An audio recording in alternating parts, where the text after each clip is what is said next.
Nah, saya mau bicara pada hal yang paling penting. Lelaki di rumah tangga itu punya kewajiban infak. Dalil Quran surah keempat ayat 34, paling kiri sebelah atas. Ar-rijalu qawwamuna 'alan nisa bima faddalallahu ba'dahum 'ala ba'din wa bima anfaqu min amwalihim. Tolong fokus di sini. Infak pertama, kepala keluarga kepada anggota keluarganya. Saat Dzulhijjah ini, coba antum evaluasi. Bukan hanya meningkatkan kuantitas infak.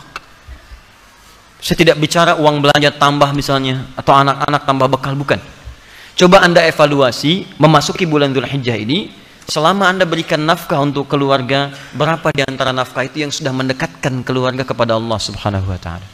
Cek. Anak-anak disekolahkan di mana?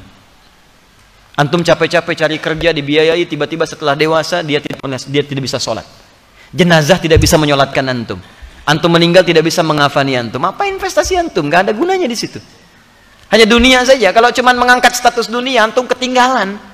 Yang belum beriman pun mereka sudah mengangkat anaknya demi status dunia. Anda pengen anak juara matematika, anak orang lain sudah dapat Nobel. Makanya saya katakan, kalau berlomba untuk urusan dunia itu kecil. Nilainya nggak ada. Celupkan air ke dalam gelas, angkat sedikit, tetesan pertamanya dunia. Cuman segitu nilainya. Tidak berlomba untuk akhirat. Begitu Anda lombakan anak Anda untuk akhirat, maka dia akan jadi pemenang termasuk dalam urusan dunianya. Ya, dunia itu seperti bayangan. Kalau antum kejar-kejar, capek, nggak akan ketangkap. Ayo silahkan kejar bayangan, pulang di sini kejar tuh terus. Ya, capek antum. Caranya berbalik dari bayangan, maka bayangan akan mengikuti Anda. Cari akhirat, Anda tidak akan ketinggalan dunia. Silahkan cek orang-orang dulu, mereka penghafal Quran, ahli hadis, tapi ahli matematika juga, ahli fisika, ahli kimia, ahli macam-macam. Dan bukan aib kalau anak kita misalnya sekolah dalam umum, nggak ada masalah. Tapi hadirkan nilai Quran di dalamnya, hadirkan hadisnya. Cek lagi. Rumah yang antum kemudian titipkan pada istri ketika antum bekerja, jadi apa di dalamnya? Cuman sekedar tidur, istirahat, masak dan sebagainya. Jangankan Anda, yang belum beriman pun bisa menggunakan rumah seperti itu. Pernah nggak rumahnya dipakai zikir? Majlis ilmu, tempat untuk bermunajat kepada Allah, tempat untuk mendidik anak-anak yang dekat dengan Allah. Ada nggak ruangan untuk baca Quran untuk anak-anak? Ada nggak contoh untuk sholat berjamaah? Ada nggak si kecil punya sajadah? Jangan-jangan anak nggak bisa sholat bukan karena mereka sulit diminta sholat, karena antum nggak pernah memfasilitasi dengan infak itu supaya mereka sholat. Coba lihat pakaiannya, pernah nggak berikan pakaian khusus untuk sholat?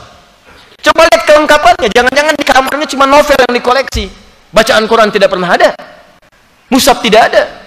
Bagaimana Anda bisa berdoa menjadikan anak yang soleh sementara Anda tidak memfasilitasi anak Anda untuk soleh? Coba lihat kendaraan antum sebelum masuk ke dalam bulan-bulan ini. Dari sekian hidup antum dititipkan kendaraan, berapa kali antum gunakan untuk ibadah? Dan itu akan ditanya.